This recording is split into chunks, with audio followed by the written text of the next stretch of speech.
Hold on. I do think I'm missing something. Of course, we gotta look pretty for the YouTubes.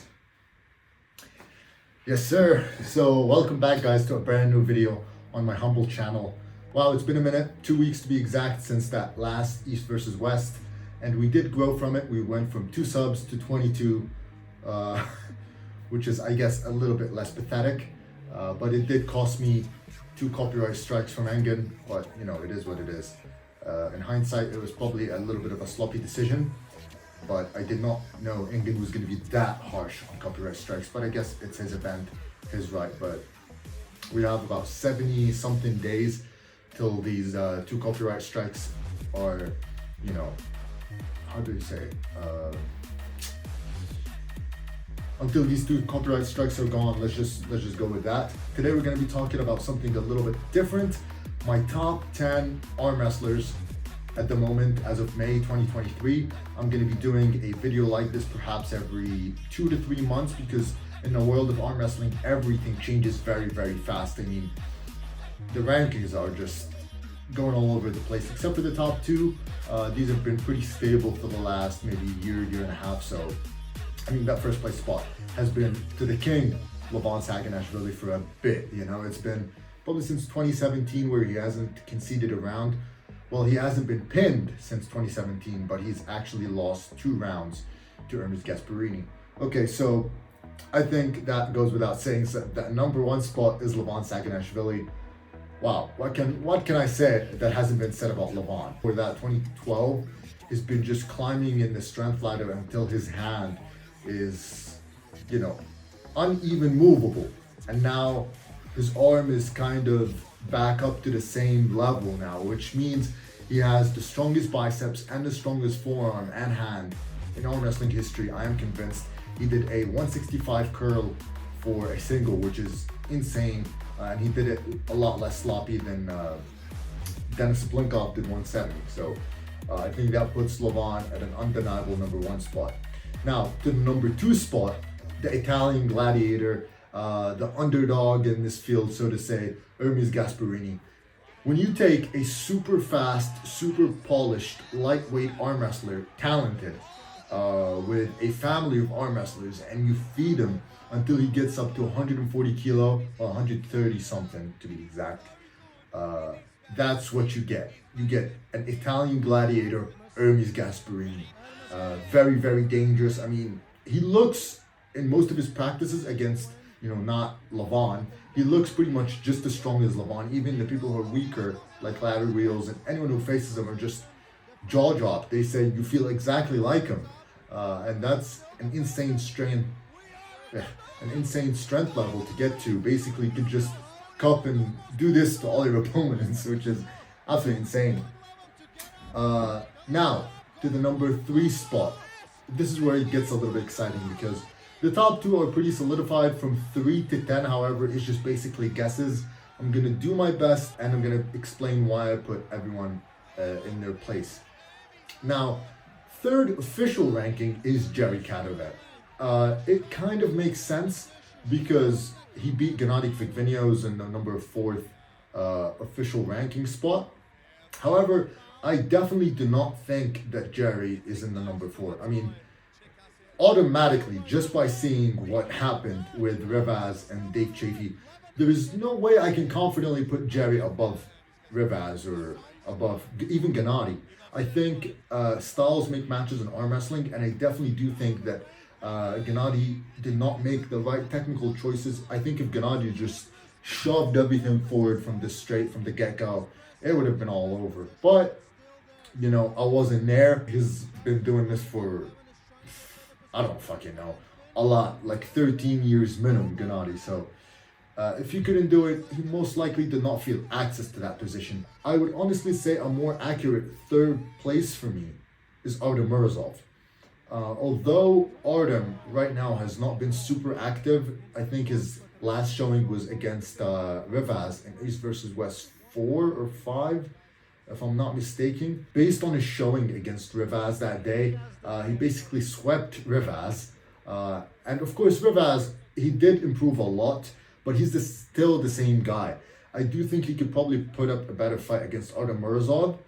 But I definitely do not think that Jerry can beat Artem Morozov. As of this moment, there is no chance. For me personally, there is absolutely no chance. And there is an even lesser chance of Jerry pulling the match out against Hermes Gasparini. There is absolutely no way I see Jerry beating Hermes. People are trying to make sense or create a scenario in their heads where Jerry Caderet pins Hermes Gasparini. I don't see that happening whatsoever. I see it being a clear 3-0 for Hermes Gasparini. I don't see any chance of Jerry even getting one pin on Hermes, or even one pin on Artem Morozov as of this moment. He's like 145 kilograms, dialed, shredded, and he's set to have a match against Levon. So, no.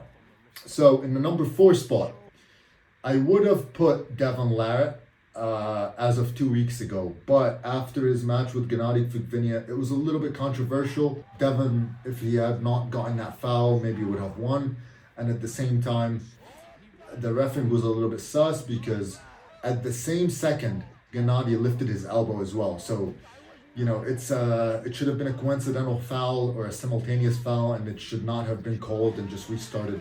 And I think if that was the case, Devon would have most likely pulled that match out. But we're living in the real world. What happened has happened, and Gennady did win. And it was a very close match. Now, the rematch is set for August, I believe. So I cannot really determine that. And I think we're going to have to make a revisit video after the King of the Table that's coming up next and the East versus West, because I do think the rankings are going to change a lot.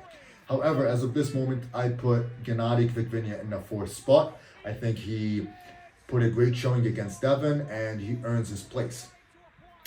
Number 5, Rivaz Lutidze. It's very, very rare to see someone sweep Dave Chafee. It only happened with Hermes, Levon, and Rivaz. These 3 are the only people who have swept Dave Chafee pretty much ever, I think. Levon is Levon, so that doesn't really count. Hermes is a very, very, very great contender. I mean, he's the undeniable number 2 spot in the world. And 3rd, Rivaz Lutidze. I would also say Rivaz swept Dave Chafee easier than both of them swept Dave Chafee. So he put a better performance against Dave Chafee than Levon and Hermes, which says a lot. And the reason why I'm not putting Devon right under Gennady, although it's very close, making a hypothetical simulation of the match in my head, I don't think Devon has anything for Rivaz. As blunt as that is to some people, I think, Devon's style is all about height. It's all about just gaining that height.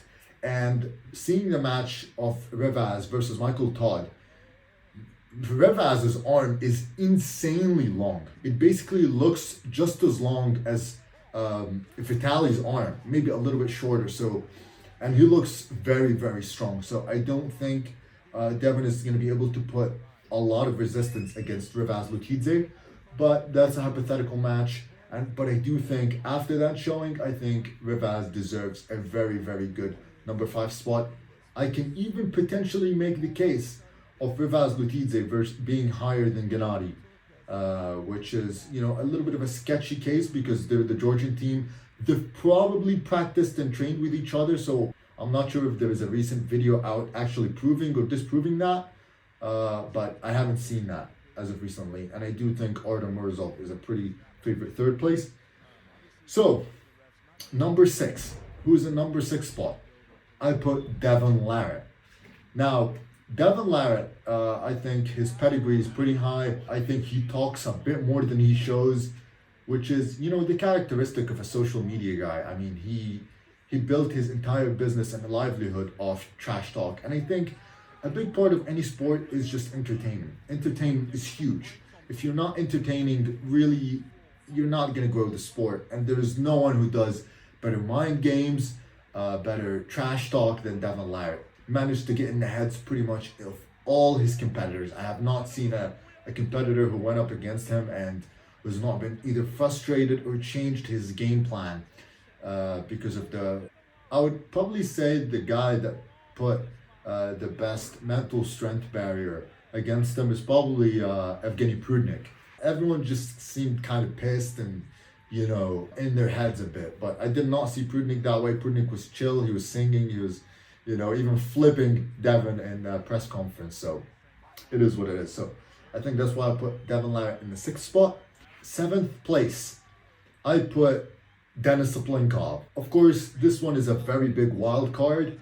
I cannot call it. He can be higher, he could be lower. The only frame of reference we really have for Denis Saplinkov is his match against a 59 or 58-year-old John Brzenk, who is very, very strong. I mean, John Brzenk is the greatest, undeniably, but he's getting older. I mean, you cannot be stronger than time. It's impossible. And still, John was able to put up performances against Kyrgyzstan Ongurbayev, one of perhaps the most technical arm wrestler I've ever seen. I can even make the case that Kyrgyzstan Ongurbayev might have better technique than Devin Larratt. That's how far I would say. And John managed to get a pin on him while he was sick and 58 years old, which is insane.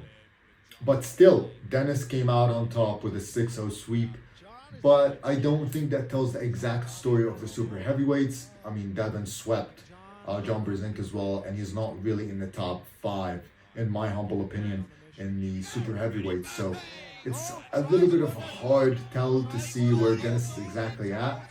But I do think that match in October against Devin Larratt is going to say so much. Devin is solidified as at least in the top 6, 7 in the world. So if he can manage to destroy Devin somehow, which I do hope it's a closer match than the one they had in 2018, was it, on the left hand? So I do think that Denis is a very big wild card. He could be higher, he could be lower. But the reason why I'm putting him below Devin Larratt is just because he hasn't improved much. We only have David Dadikan, the Russian guys, and his performance against John Brzenk, which does not really paint the full picture of the story. Now, number 8, I would put Jerry Caderet. People might disagree with me, and people might say Jerry is way higher than he is, but I do think that pretty much most of the people on this list, except maybe for who, I don't know. Literally everyone on this list has the capacity to go inside into a stronger hook than Jerry can flop press and negate the entire shoulder drive of Jerry. Jerry is very tricky. He's a big guy, he's strong, he has a lot of endurance. But I do think Jerry is one of those guys that if you are just a little bit stronger inside than he is, it's over. And he's not really that strong. It's been shown against Dave Chafee time and time again, and against Devin Larratt, and against pretty much most of the people he goes into a hook with, even Sanders Sedis, which is not really a super strong guy. Not elite super heavyweight. Once he's inside, he can't really compete with him. It's crazy. But if you give Jerry access to his lane, he is potentially in the top 3 rank. But I do think a characteristic of elite arm wrestlers is being able to deny people access to their power, and I do think pretty much everyone on top of that list could pretty much defeat him. I do think, however, Jerry against Denis Saplinkov will be a very, very, very interesting match, because I don't think Denis has enough power to go inside to deny Jerry that access. So I think Denis will have to come out into that King's move, and I'm not sure that current Denis's King's move can withstand shoulder drive, that flop press shoulder drive from Jerry. So it's a little bit tricky between those two, and I would very much like to see that match. So number 9, Dave Chafee. I do think Dave Chafee is solidified already. His pedigree is very, very high. He's been competing at a very elite rank ever since probably 2005, 2006. Has been a pretty much the top 10, which is very, very hard to do. Like, to maintain top 10 status in the super heavyweight class for pretty much 2 decades, it's a very, very insane feat. He probably stands a chance against a lot of people on this list. I would say he probably stands a good chance against Jerry Caderet. I don't think Jerry has ever pinned Dave Chafee, actually. I'm not sure about that, but I don't think he's actually done it. I also think he stands a chance potentially against Devin Larratt. I think if if Dave can really polish that transition like he showed with Vitaly into a flop press, if he just goes really sideways and just finishes it with that flop press, he might stand a chance against Devon, very much so. He might expose that not so strong arm of Devon. I do not think that Dave Chafee will be given access by the European guys, the rest of the guys that I said on the list, except for Jerry and Dennis and maybe Devon. I don't think he stands a chance with the rest of the guys. But that's no knock on Dave Chafee. I wouldn't want to face Dave Chafee. And last position, number 10, Vitaly Laletin. What is more to say? He had a recent war with Dave Chafee, and my bad guys for the transition. It's been getting a bit too hot in here, you know, Egyptian summer and stuff. So as I was saying, Vitaly earns his spot. I mean, he was a contender for the number 2 spot, the number 1 spot actually, when he faced Levon in top 8, I believe, in 2019. But Levon managed to show his why he's the king anyway. Vitaly has been kind of on the downhill. I mean, Vitaly's super tricky. You really don't know whether he's actually the second place, but sometimes he loses to people like Dave Chafee and Zaur. I would actually tie it with Zaur. I would say number 10, Vitaly, tie it with Zaur Puzalayev, if I'm saying his name correctly. Yeah, I think they go back and forth, but I think as of recent, before Zaur detached his bicep, he had the upper hand on Vitaly. So you never know. I think Vitaly, if he ups the dose and ups the, you know, the food and gets back to it, I think he potentially might be in the top 3 spot back again. So that's no knock on Vitaly either. Getting to the top 10 of the super heavyweights, especially as a very lanky arm wrestler, is tricky, and you have to utilize your top roll to its maximum. Anyway, guys, yeah, these were my top 10 list. I know this video is probably very, very long, but you know, I've been doing a lot of editing recently and stuff. So if you guys enjoyed it, if you have any disagreements with me, please leave your reasoning down in the comment section below. I'm not sure if this will get out to as many people as I would like it to, and I'll make a prediction on the Dave Chafee versus Devon Larratt video, and also have a good amount of arm wrestling content to be coming. I'll be doing my own practices, and I might start my own Egyptian channel or Arabic channel per se. So I hope you guys enjoyed this video. If you made it somehow to the end of this video, thank you. Wow, I'll probably this video will get like 5 views, but who cares?